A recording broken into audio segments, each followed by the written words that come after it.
আমরা দেখেছি ক্ষমতায় আসার পরে তারা সর্বপ্রথম নিজেরা নিজেদের ধান্দায় ব্যস্ত ছিল।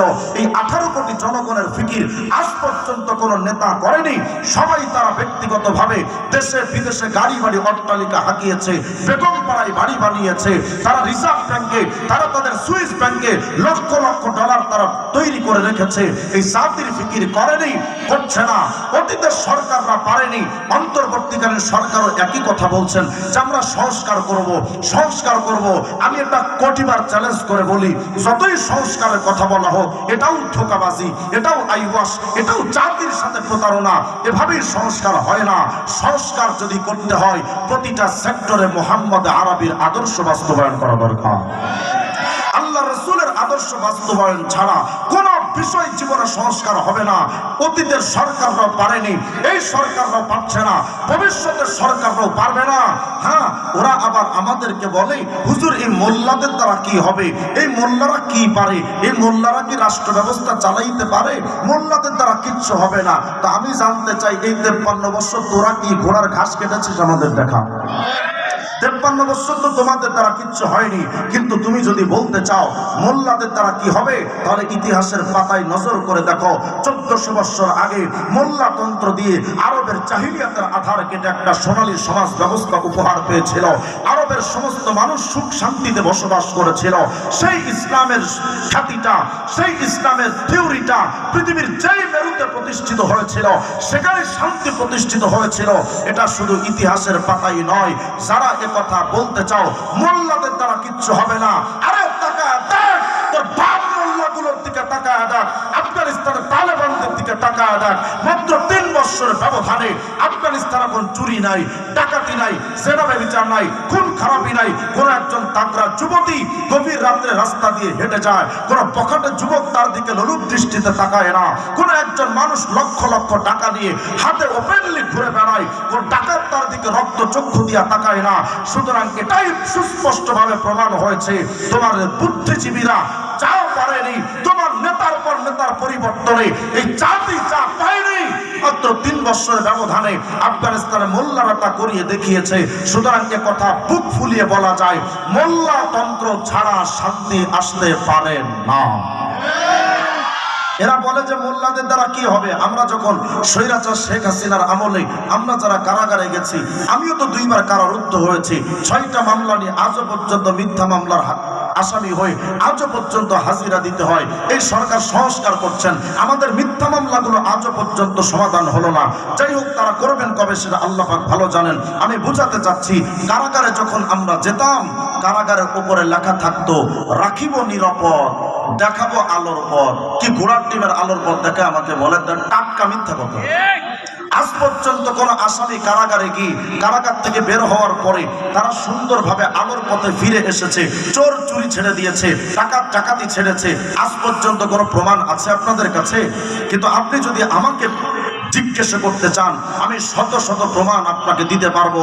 শত চোর, ডাকাত, লুচ্চা, বদমাশ, সুদখোর, ঘুষখোর তাবলীগ জামাতে গিয়ে, চরমনা উজানি, নানুপুরে গিয়ে, মামুনুল হকদের কাছে গিয়ে, বড় বড় আল্লাহ ওয়ালাদের কাছে গিয়ে তওবা করে তারা আলোর পথে ফিরে এসেছে।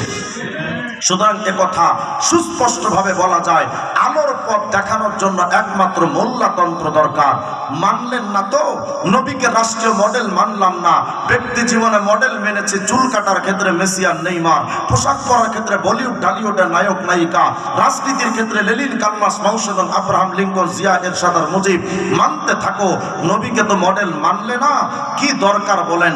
পুরা সৃষ্টি জগৎ যদি নবীকে মডেল না মানে, নবীজির কিচ্ছু হবে না। হয়তো আপনি আমি নবীকে মানি না, কিন্তু ওই নবীকে মানতেন ফিরিস্তারা, ওই নবীকে মানতেন সকল নবী এবং রসুলরা। প্রমাণ দেখতে চান? আর সিরাজুল মুনির নামক কিতাব খুঁজে দেখেন, খণ্ড 3 পৃষ্ঠা 15 মধ্যে তালাশ করবেন। হুজুর আকরাম আলাইহিস সালাম যখন মেরাজে যাবেন, যাওয়ার পথে বা আসার পথে মসজিদে আকসায় যখন নবীজি হাজির হলেন, সাল্লাল্লাহু ওয়া জিবরাইল কুল্লু ওয়াহিদ রাকাতাইন, 2 রাকাত নামাজ আদায় করলেন। নবীও পড়লেন, জিবরিল আমিনও পড়লেন। 2 রাকাত নামাজ যখন শেষ হয়ে গেল, জিবরিল আমিন তাকিয়ে দেখলেন মসজিদে আকসার মধ্যে আজকে মুহাম্মদ রাসূলুল্লাহর আগমন। আরে এত দামি নেতা। এই নেতা তো সাধারণ কোনো নেতা না। হ্যাঁ, আপনি আমি হয়তো চিনি না, কিন্তু উনি যে কত বড় নেতা এটা তো জিবরাইল আমিন জানে। এ তো ফেরেশতারা নবী রাসূলরা পর্যন্ত জানতেন। তারা যখন দেখলেন, জিবরাইল আমিন যখন দেখলেন মসজিদে আকসায় মুহাম্মদুর রাসূলুল্লাহর আগমন, এত দামি নেতাকে স্বাগতম তো দেওয়া দরকার, জানানো দরকার, কিন্তু স্বাগতম দিবে কে? মসজিদে আকসা তো লোক শূন্য, এখানে তো কোনো মানুষজন নাই। ফাআযানা জিবরাইল আল মালায়েকা, জিবরিল আমিন এবার ডাক দিলেন ফেরেশতাদেরকে। ওয়া নাযালাত মিনাস সামা, আসমান থেকে কাতারে কাতারে ফেরেশতারা নেমে আসলো। ওয়া হাশারা লাহু জামিআল মুরসালিন ওয়াল আম্বিয়া, সমস্ত নবীরা চলে আসলেন, রাসূলগণ চলে আসলেন। পুরা মসজিদে আকসা লোকে লোকারণ্য হয়ে গেছে। আসছেন কারা? নবী রাসূল ফেরেশতারা। আচ্ছা ভাবেন তো কি অভূতপূর্ব এক দৃশ্য কায়েম হয়েছে মসজিদে আকসায়। যেই মসজিদে আকসায় নবী রাসূল ফেরেশতাদের আগমন, এমন দামি জামাতে সমস্ত নবীরা যখন দাঁড়ায়া আরাফান নবী আন-নবিয়্যিন, আপনার আমার নবী তাকিয়ে চিনতে পারলেন। মিন বাইনে কায়েম ওয়া রাকি' ওয়া সাজিদ, হুজুর আকরাম তাকিয়ে চিনতে পারলেন। কোন নবী দাঁড়িয়ে নামাজ পড়ছেন মসজিদে আকসায় এসে, কেউ সিজদায় আছেন, কেউ রুকুতে আছেন। হুজুর আকরাম তাকিয়ে চিনলেন, ওই যে বাবা আদম, ওই যে নূহ, ওই যে ইব্রাহিম, ওই যে ঈসা, ওই যে মূসা, সমস্ত নবীদের আগমন হলো। হুজুর আকরাম সবাইকে তাকিয়ে চিনতে পারলেন। ইতিমধ্যে ফাআযানা মুআদ্দিন, আযান হয়ে গেছে। ওয়া উকিমাতিস সালাহ, ইকামত হয়ে গেল। আযান ইকামতের পর ফাকামু সুফুফা, সবাই কাতারবন্দি হয়ে দাঁড়িয়ে গেলেন মসজিদে আকসায়। সমস্ত নবীরা কাতারবন্দি হয়ে দাঁড়িয়ে গেলেন। আজকের এই মসজিদে আকসার মুসল্লিদের কাতারে মুসল্লি কারা? নবী রাসূল ফেরেশতারা। আচ্ছা ভাবেন তো কি চমৎকার এক জামাত, যেই জামাতের মুক্তাদি নবী রাসূল ফেরেশতারা, কিন্তু সবাই অপেক্ষমান। ইয়ান্তাজিরুনা মা ইয়াউমুহুম, সবাই অপেক্ষমান ছিলেন আজকের এই দামি জামাতে ইমামতি করবে কে? হযরত আদম, আরে তিনি তো সাহসই করেন না। হযরত ইব্রাহিম খলিলুল্লাহ, তিনিও তো ইমামতির মুসল্লায় যাওয়ার সাহস করেন না। মসজিদের কাতারগুলো সব কাতারে কাতারে সবাই দাঁড়িয়ে, কিন্তু মসজিদে আকসার ইমামতির মুসল্লা খালি, কেউ সামনে এগিয়ে যায় না। হযরত জিবরিল আমিন আসছেন। ফাআখাযা বিয়াদিহি সাল্লাল্লাহু আলাইহি ওয়াসাল্লাম ফাকাদ্দামা, আপনার আমার নবীর হাতটা ধরে জিবরিল আমিন বলছেন, মুহাম্মদ আজকের এই দামি জামাতে ইমামতি করতে পারে এমন যোগ্যতা আর কার আছে? মুহাম্মদ তুমি সামনে এগিয়ে যাও, নবী রাসূল ফেরেশতাদের ইমাম হয়ে যান। আপনার আমার নবী সমস্ত ফেরেশতাদের ইমাম।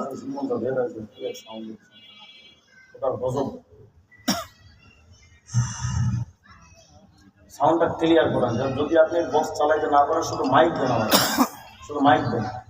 আর বক্স চালাইলে একটু ভালো মানুষের মতো চালান। আপনার আমার নবী সমস্ত ফেরেশতাদের ইমাম, নবী এবং রাসূলদের ইমাম। হায় আফসোস উম্মতে মুহাম্মদী, তোমার আমার যেই নবীকে ফেরেশতারা পর্যন্ত মানতে পারে, নবী রাসূলরা পর্যন্ত মানতে পারেন, ওই নবীকে ব্যক্তি জীবনে মডেল হিসেবে মানতে পারলেন না। পারিবারিক জীবনে নবীকে মডেল মানলেন না, সামাজিক জীবনে নবীকে আদর্শ মানলেন না, রাষ্ট্রীয় জীবনে নবীকে আদর্শ মানলেন না। তো না মানেন আপনি, এই দুনিয়াতে তো মানছেন না, কিয়ামতের ময়দানে ওই নবী ছাড়া তোমার কোনো নেতা থাকবে না। কোথায় তোমার Einstein, Newton, Maxwell, Charles Darwin, Aristotle, Ibn Sina? কোথায় তোমার Lenin, Karl Marx, Mao Zedong, Abraham Lincoln, Zia Ershad আর মুজিব? কোথায় থাকবে তারা? সহিহ বুখারী 2496 নম্বর হাদিস তালাশ করে দেখবেন। হুজুর আকরাম বলেছেন, ফাকুন আউয়ালা মান তানশাক্কু আনহুল আরদ, এই জমিন ফেরে সর্বপ্রথম যিনি কিয়ামতে উঠবেন তিনি আর কেউ না, তিনি আপনার আমার নবী মুহাম্মদুর রাসূলুল্লাহ। শুধু তাই নয়, জামে তিরমিজির হাদিস, হুজুর আকরাম বলেছেন, আনা সাইয়্যিদু ওয়ালদি আদম ইয়াউমাল কিয়ামতি ওয়ালা ফখর, কিয়ামতের ময়দানে আমি মুহাম্মদ সমস্ত ডাক্তারদের নেতা, সমস্ত ডক্টরদের নেতা, সমস্ত বিজনেসম্যানদের নেতা, সমস্ত সায়েন্টিস্টদের নেতা, সমস্ত পলিটিশিয়ানদের নেতা, সমস্ত আরবিদের নেতা আর অনারবিদের নেতা, আরে আলেম বলো, আওয়াম বলো, দেশি বলো, বিদেশি বলো, প্রবাসী বলো, আলেম বলো, আওয়াম বলো, জাহেল বলো, নেতা বলো, রাষ্ট্রপতি, প্রধানমন্ত্রী, কিয়ামতের ময়দানে কোথায় তোমার জিয়া এরশাদ আর মুজিব? কিয়ামতের ময়দানে কোনো নেতা থাকবে না, শুধুমাত্র নেতা থাকবেন একজন, তিনি আপনার আমার নবী মুহাম্মদুর রাসূলুল্লাহ। যখন কিয়ামতের নবীর পেছনে আপনি আমি দৌড়াবো, ফেরেশতারা